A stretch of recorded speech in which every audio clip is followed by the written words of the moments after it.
Here's a question I want you to sit with before we get into today's episode. When your body starts acting up, the fatigue, the gut issues, the headaches, the flare-ups you can't explain, what is your first move? For most of us, it's a quick fix, right? I want it gone. I want it gone fast. A supplement, a protocol, a new diet, a new workout, something we can control, measure, and check off a list. But what if the symptom was never the problem? What if it was a messenger? And it's always been a messenger, and we've gotten really, really good at silencing the messenger instead of listening to what it's actually saying. This is exactly what we're getting into in this episode today with my guest, Erica Ballard. Erica is a women's health coach, mom of two, and self-described science nerd. She's been called a beautiful blend of high performance habits, growth mindset, and woo-woo.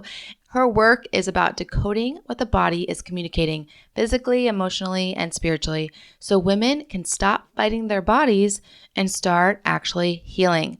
She holds a master's from Tufts University School of Medicine and a certified health coach credential from the Institute of Integrative Nutrition, and she's trained in everything from NLP to sound healing.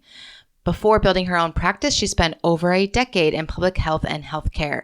She's been featured in Forbes and Women's Health and served as the health and wellness contributor for WTHR Indy and CBS for Denver. She lives in Denver now after growing up in Indy with her husband, her two daughters, and her dogs. In this episode, we talk about how your body is always communicating with you, how to build habits that work with your brain and body instead of against them, why stress is often the piece nobody wants to deal with, and the real reason we keep choosing the hard, exhausting road of managing symptoms instead of the harder but shorter road of actually healing what's underneath. Because here's the truth we don't say enough. The quick fix isn't actually the easy path. It's the long way around. Let's get to the root and let's get into it with Erica Ballard. If you're done running on empty, surviving shift to shift, and feeling life fatigue, then you're in the right place. Hi, I'm Shan Wright, registered nurse, holistic life coach, and mom of four who found her way through burnout and anxiety to peace and purpose with faith-based practices and God's design for whole person wellness. Here, I help nurses like you recover from burnout, regulate your nervous system, reconnect with God, and discover your identity beyond the badge. Are you ready to start caring for you the way you care for everyone else? I am. Go reheat that coffee again, and let's beat burnout together. I'm excited to introduce you and get this conversation started. So Erica, welcome to the show. Oh my gosh, thank you so much. I'm so happy to be here. Yeah, I'm excited. Okay, so where I like to start in all my conversations is just really where God has brought you to where you've come to today, because we are connected for whatever reason. Yeah. And now we're having this conversation, and now I'm putting it out on my podcast. And so it's like, how did you get here?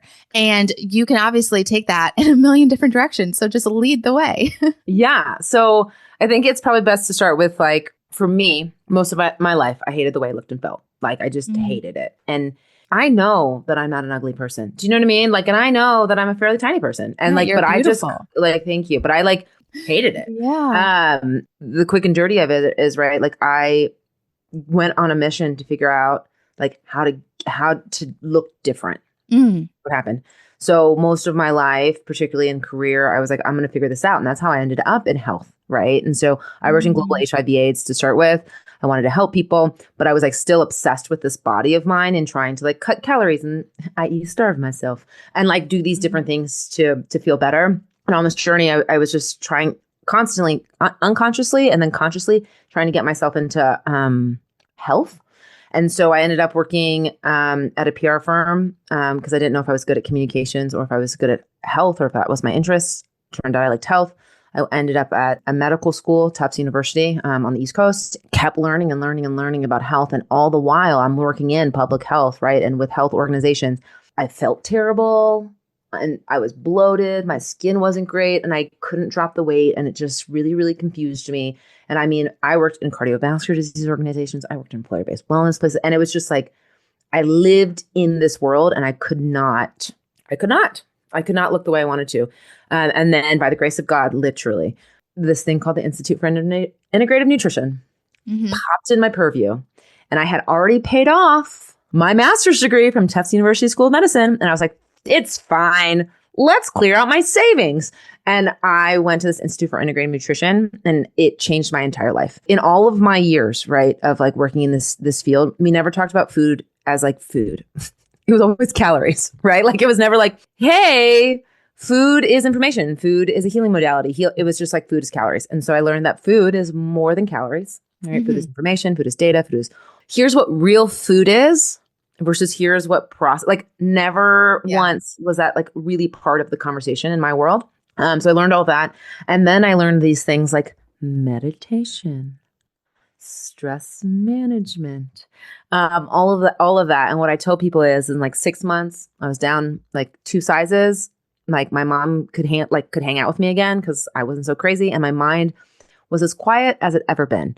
I won't say it was quiet, but I thought it was. Now I'm realizing how it was spinning, but it was like going from 100 miles an hour down to 60, which is a dramatic cut. And so since then I have been following that feeling, like realizing how good I can feel. I've been using it to like move me from place to place. And a big part of where that has landed me has been in holistic health and wellness. And where it's also landing me now is like in places that fill me with joy. So I'm starting to write more. I'm starting to play music more. I'm starting to do things because what I really took away was that this body is a tool, like a tool to be here in the physical reality, right? And then also a tool to hear what to do next. And so that's why to me, it's so important taking care of this vessel, because I really believe that God speaks to you through this thing. And so does the ego. When we start to learn and discern, then we're more easily able to be like turned in the right direction. Yeah, for sure. So after leaning into holistic health and wellness, then what did you do with that? When I was in the health and wellness field, I almost shocked myself like at how I climbed like too quick. My star rose too brightly for my own self, and I like crashed and burned really hard.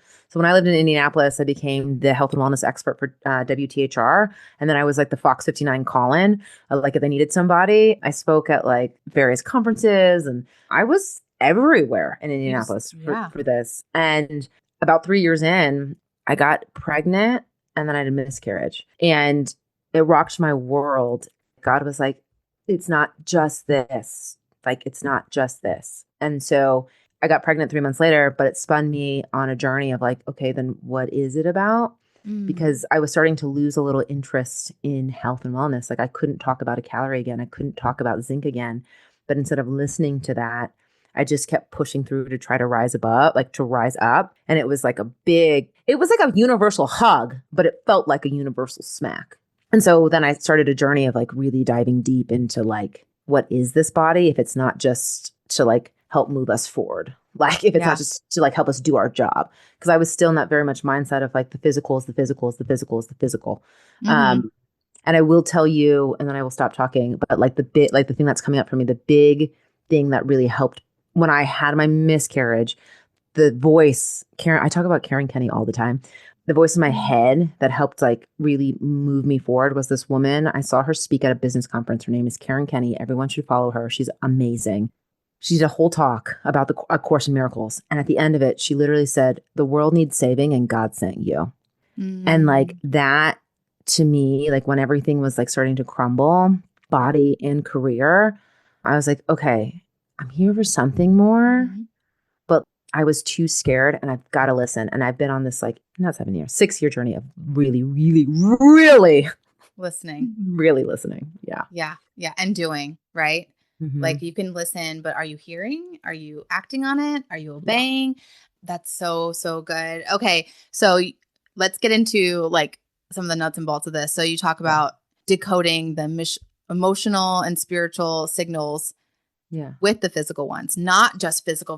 It's not all physical. We're actually spiritual beings in physical form. So can you give us a little example what that looks like?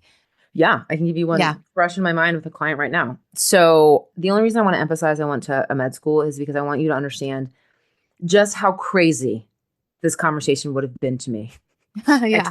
at like 25. You know what I Yeah. mean? Like I was very staunch. I was agnostic, but like very staunch that like this materialism, right? Like this is real.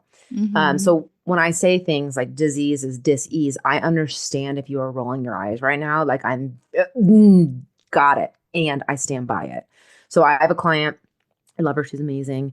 She's been having so many heart issues, right? And like so many heart issues. She's really smart. She's very hardworking. She knows what to do. Like, I never tell anyone, never when I say like, you should probably eat a little less sugar, is anyone like, oh my God, you've changed my life, right? I never like, knew that. Yeah. Yeah, not once. No, I've never really. What is sugar, right? Like no one's ever shocked by it. So she knows what to do. She knows how to make good meals. She's a phenomenal cook, all of the things. And she just can't seem to get herself to do it. And she started to have a lot of heart issues. And we were in a session and I go, okay, can I get weird for a moment? Can we stop talking about health and like get weird? And she's like, yeah. And I said, you have something on your heart that you're not doing. Mm-hmm. And she was like, yeah, I actually had this entire conversation in a meditation on Sunday. She wants to be a writer. Like, and not even wants to be, identifies as one and has written and has been published, but can't seem to make time for it. Mm-hmm. And what I felt was like her soul, spirit, whatever you want to call it, is like trying to run forward, but there's a stake in the ground and it's all happening in her heart. Do you know what I mean? Mm-hmm. And so it was like this thing on her heart that she just so wanted to express. She just couldn't. And I was like, I think that's why you keep having heart issues and why you cannot commit. It has nothing to do with the fact that you don't know what to eat. It's that you're not living your life. You're not, like I tell people all the time, the quickest way to get healthy is to get happy. Mm-hmm. And she was a small, compact version because her heart was literally trying to move her forward and she couldn't. So that's how I see it present itself. That there's physical manifestations because we're humans, right? So she is actually she has surgery on the 14th. Like it's real. You know what I mean? Yes. And everything I said was a confirmation that she already heard and was like, I have to do this or it's just going to keep going. I spent 18 months getting sicker before I finally got the real answers. No labs, no injections, a non-invasive scan that gave me a complete picture of everything happening in my body. Toxicities, mineral gaps, inflammation, gut imbalances, all of it. And for the first time, I had a holistic treatment plan I was 100% confident in because it was built entirely around my body, not someone else's protocol. I turned that experience into the Holy Well Intensive. I want to do the same thing for you. Go to www.theshanwright.com/holywell, WHOLLYWELL. Clarity is kindness. Be kind to you today. Yeah. Yeah. Oh my gosh. I mean, I have an example in my household. So, I understand the physical is real because that is our body speaking to us, but it stems from our spiritual and emotional and mental areas of our body. Mm-hmm. It's not just physical. And we love to, especially as nurses and medical professionals, that's what we know. We've been trained in the physical. We've been trained in the medical. So we run to that, or we're just having a casual conversation at work and we're like, oh, this doctor friend and I get along. Let me ask him. And then it's like, oh, well, this doctor said this. And then my own PCP that I went to said this. And then this one said this. And it's like, what if it's just a spiritual issue? No one's going to tell you that. I'm sorry. I just have to the reason my face looks like that is I just want to underscore. What if it's just a spiritual issue? What if it's just an emotional issue? It's because we don't want to because that's harder to deal with. Oh, it's harder work. Oh yeah. I know why we don't want to, but it's actually it's faster, it's quicker. And as someone who loves the brain and the mind, the reason you can't do anything is because of it. Your thought patterns, all of that it's going to keep blocking you. You can't just fix the physical. You have to untie the emotional, and then sometimes the physical works itself out, or you also have to work with the physical, right? Can you give us a practical example of that? of working with the physical as well. Well, I mean, I think that this woman is a perfect example. She has to go get surgery. Yeah. She needs to start now, like taking care of all the things. Like she needs to start writing. She needs to figure out a schedule to prioritize it, because once she lays down and is with her thoughts by herself for 6 weeks, right? Like I told her, you got to compare some of the data. Like, how does it feel when you write versus when you take conference calls at 8 a.m. in the morning? Yeah. Understand the different cues in your body. And also from a physical standpoint, like you have to get surgery. Your risk for a heart attack dramatically increases if you don't have it. Like, so there's some of that. I'm trying to think through other ways. The most common, everyone's least favorite, I should say, but the most common is weight loss. Yeah. I tell people all the time, weight loss is a lag indicator. It comes after all of this stuff, right? When you start to feel better, eventually your weight will lose. The only time that you usually lose weight before you do the internal is when you starve yourself, point blank. Like no one wants to talk about it, but that's usually it. A lot of times though, like the reason people can't drop weight is because they can't take the action steps to drop weight. And they're always like, but I don't know, like, why not? And it's always hardworking women, right? Like it's nurses, right? Like you tell a nurse to work 4 12-hour shifts and she's like, got it, locked, done. That's what are you talking about? Like, that's so hard, right? Yeah. Like you're not even supposed to do that. Like, but you'd be like, yeah, I can do it. It's fine. But when it's like, hey, I need you to put fat in your breakfast. Like, I need you to eat, back that up. I need you to eat breakfast. I keep like the stumble of like, but what is breakfast? It's almost like their brain breaks and they're like, huh?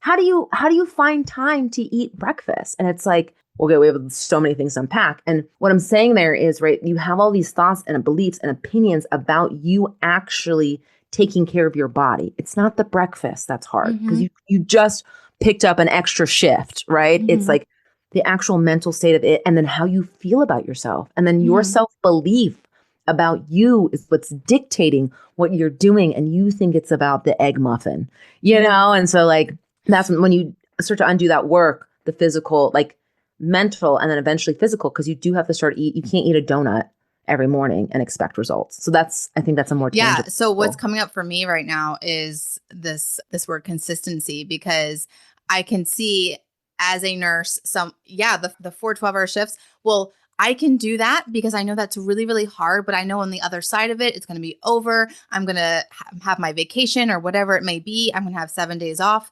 And so we can do the hard things when we see an end in sight. But if you're telling me something I'm not used to doing, not me personally, but is to eat breakfast every morning, eat my fat, eat my protein every morning consistently, and then I'm going to start to see changes. I'm like, that seems like I can't build that habit. I don't know how to do that because what you're saying is my brain can't get there to do it consistently. It can only do it, this hard thing, once in a while. So tell us about habits and building these health habits. How do we? Yeah, I think I love what you said. And it was a perfect setup. Thank you. Is that like, what's hard is that health habits are best built by not being hard. We're just so good at the hard. I want to go all in. Give me what is it? Something 75. Hard 75. 75 hard, yeah. 75 hard. Give me the macro plan. Make me struggle. Yeah. And I'll do it because I like hard, because I know hard. Now I like hard. Hard is familiar. Hard feels safe. Yes. When I tell people, all right, you're struggling to eat breakfast 7 days a week? Cool. Do it 2 times. Their brains break. They're like, but it's not enough. It will never make any difference. And it's like the whole idea from like a physical lens, right? Like materialism lens, you got to fly under the radar of the nervous system. Like when you make change, you don't want the change to be known to your nervous system, because if the nervous system can feel it, it's going to fight against it. Your subconscious is going to fight against it.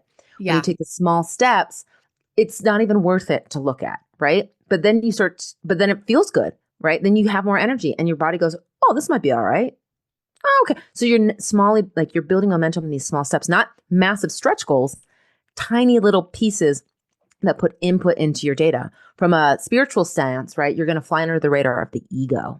So by doing this, you're flying under the ego's radar. So the ego's not like, oh, she's going to change her whole life. She's going to transform. The ego's like, it's breakfast twice. Like, okay, whatever. And so the ego doesn't fight you, right? So like you're doing it on both sides. And for me, that's how you do it. Like everyone wants a stretch goal. Everyone wants to go all in. And I'm like, but babe, it has never worked. And everyone says, but it worked when I did it.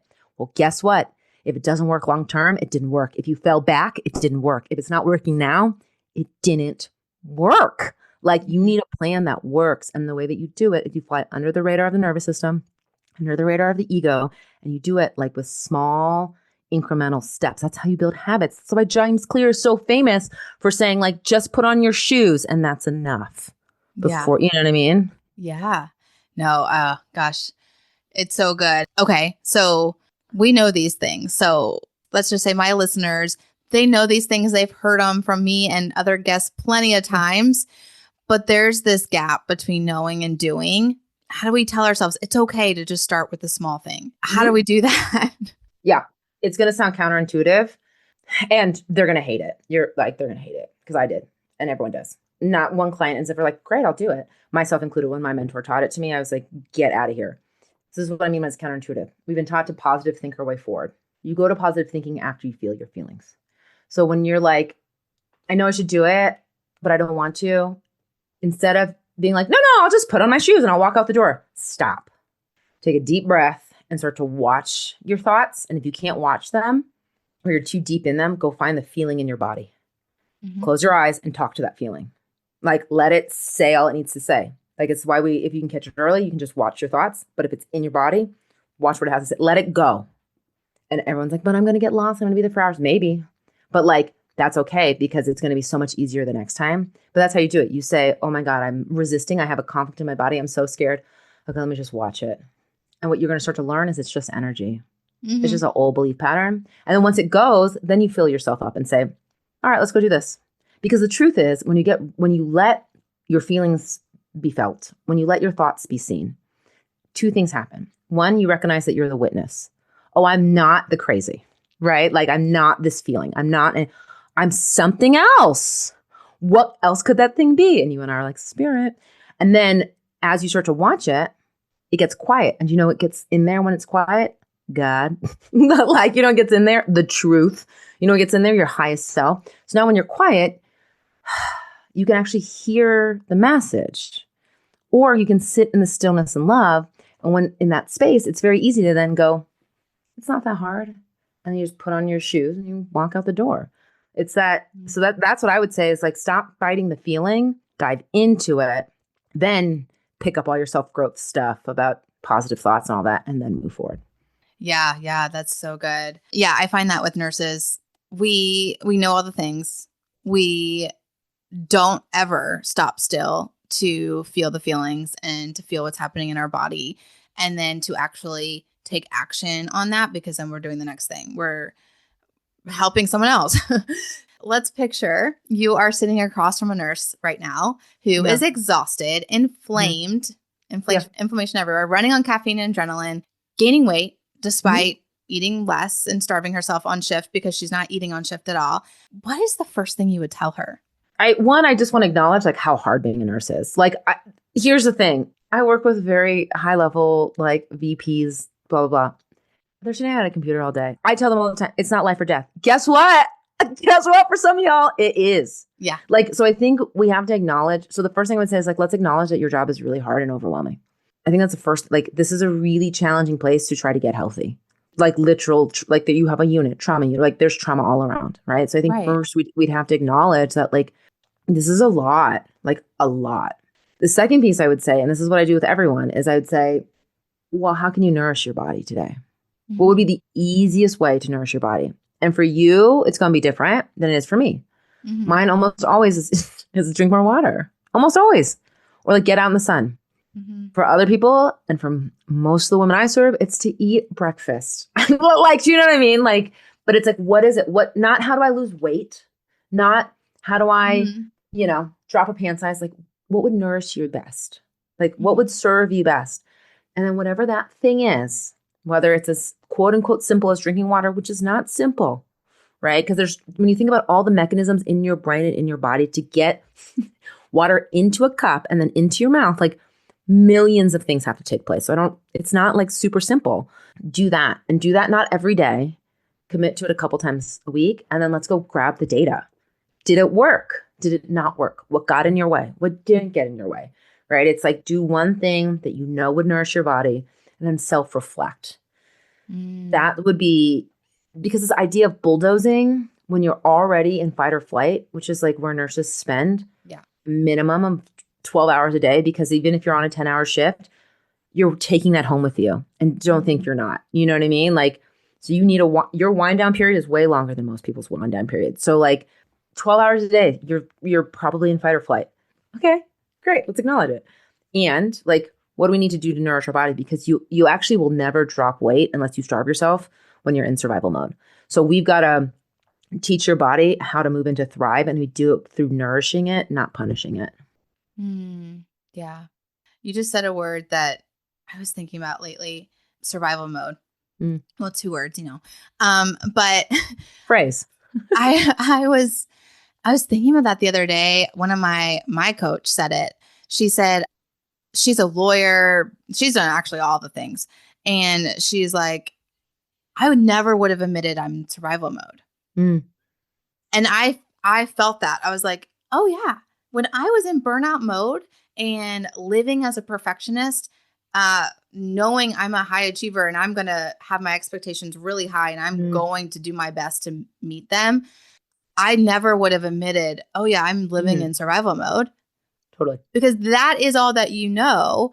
So I think like even this idea of admitting and giving yourself compassion and kindness and love and saying like, do you want to, like, if you continue to stay here, this is actually what she said to me. She's like, you need to scream this from the mountaintops. If you continue to stay here in the way that you live, you will die. Yep. Stress kills. Yep. And so, but if you were to tell me that when I was in survival mode, I'm not in survival mode. This is actually, I feel good. Like, we don't even know how to feel our bodies and think through what life would look like, not how we're living it. Is this making sense? It is, but I'm going to push back a little bit. There's actually one I'm going to say, I agree on almost everything you said. Okay. Like, and also biologically, let's add that component of it. When you're in survival mode, you cannot think outside of the next thing. So you can't even pull back to see the bigger picture. So it's like, not only it's everything you said, and you are physically wired to make sure that you feel like this is normal and that this is good. Like you can't, right? And then what is it? I don't know, I can't think of those stages, but I just remember the first stage is always Superman. Right before burnout, there's a Superman phase where you're just like, your adrenaline is like allowing you to be supermom. Like you can do everything. I know not all nurses are women, but like I am. And so I'm going to use that example. Like, I think I'm superwoman, so I can do it all. Yes. And you can. And then all of a sudden your keys are in the freezer, right? Like that's the first sign, like ding, ding, ding. Like I think I'm moving out of Superman phase, right? Yeah.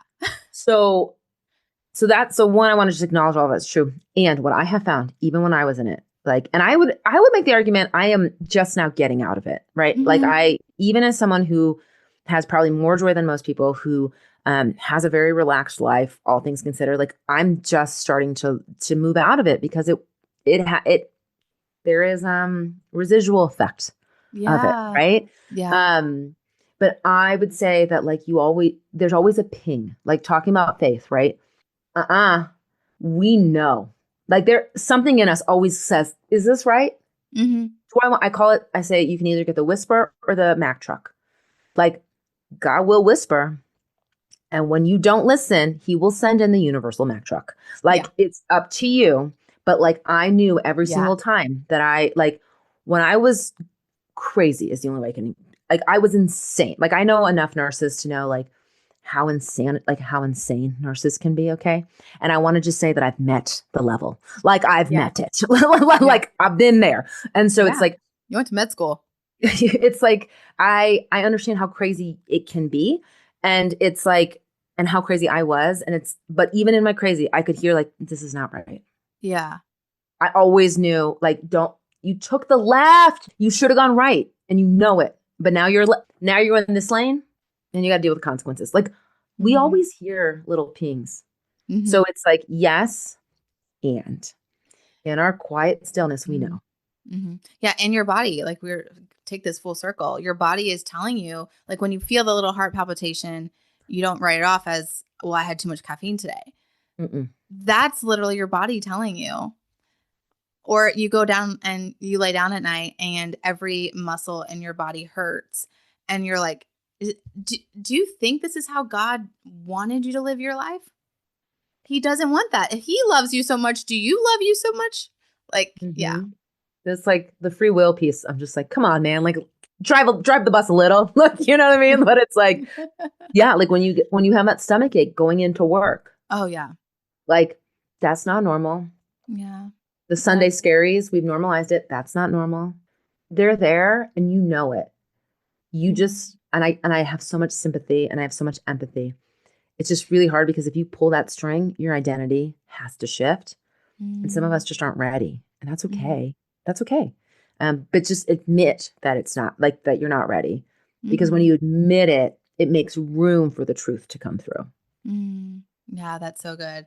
I talk a lot about identity, but you just said it in a way that I wasn't ready. I wasn't ready when God said to lay down nursing and be a stay-at-home mom for the unknown future. I was not ready to do that because I was wearing that so proudly as my identity, but it wasn't. He wanted to tell me it's not your identity. And I want to actually tell you who you really are, but I can't tell you if you're still doing that. And so it took a year. It took a year just for that part of my identity to be loose and off of me. And so I love that you brought it back to identity because it's like that really is the foundation of everything. There's a book I've read and I'm rereading it. It's called Conversations with God. It's so good. And the first like 10 pages, it's like the writer is essentially having a conversation with God through writing on a legal pen or legal pad. And they're like, I follow advice even if it doesn't make sense? And God goes, especially when it doesn't make sense. Like, especially when like you don't understand why you're being called to it. Like, that's when you should listen the most. Because you have because it's essentially like me cutting through the noise. You know what I mean? So yeah, I just really hear that. Like we were talking about with mine's like, stop promoting your coaching. Like stop getting on the internet, spending all this time, like promoting it. People will find you. And it's like, focus on writing and playing music, which is like the best. And I've heard people say it to me 1,000 times, but I'm like, not me. But I'm like, what? You want me to what? But I'm also like, you're fighting doing something you love. Like, what are you doing? Like building a business is hard work. Yeah. It's challenging. And I'm being told, go do fun things. And I'm like, are you sure?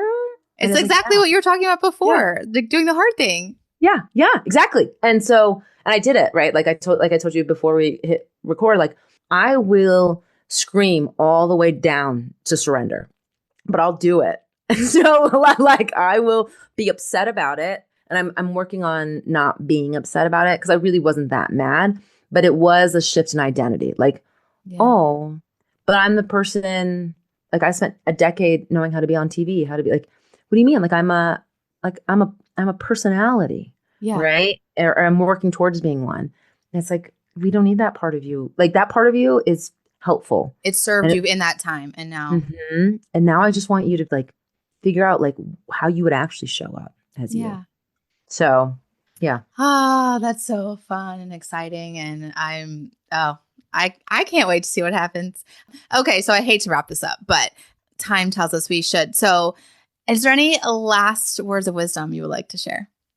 The thing that comes up is like, it sounds so corny, but like work to be you. Like I said it in passing, but I want to just underscore it again. The fastest way to get healthy is to be happy.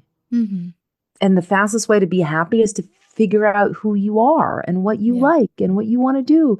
And you don't have to make a living by it. You can love animals and want to like volunteer at an animal clinic. It's like, my big thing is just like, be yourself, focus on being you, and health, it comes. Like, it will come.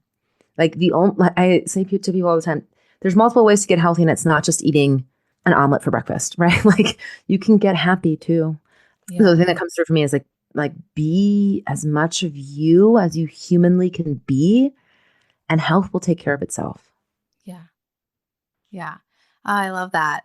Okay. So now we already know that you're kind of changing lanes a little bit, but show us or tell us where people can find you and how they can get in touch, and just thank you for this conversation. Oh, absolutely. If you want to get in touch, just email me, erica@ericaballard.co, not co. And people laugh when I give that out. And then most people don't take that up, but like, I'm extremely available. Like, I love helping people. My favorite thing to do is like gather resources and give them out. Like, I love to share knowledge. So if you listen to this and you're like, but I don't know how, or like, I need a book, or I need be pointed in this direction, like, email me and I will tell you, like, I will give you the info. So that's the best way to get in touch with me. I love that. Okay. Thank you so much for being here and sharing all your wisdom. It's been great. Thank you. I pray that blessed you, and it would bless me big if you would share the show with a friend or write a review. It will only take a few minutes, and it's the best way for people to find the show too. I would love to connect over on Instagram @theshanwright, or you can email me hello@theshanwright.com. And until next time, may the Lord's face shine upon you and give you peace. Shalom.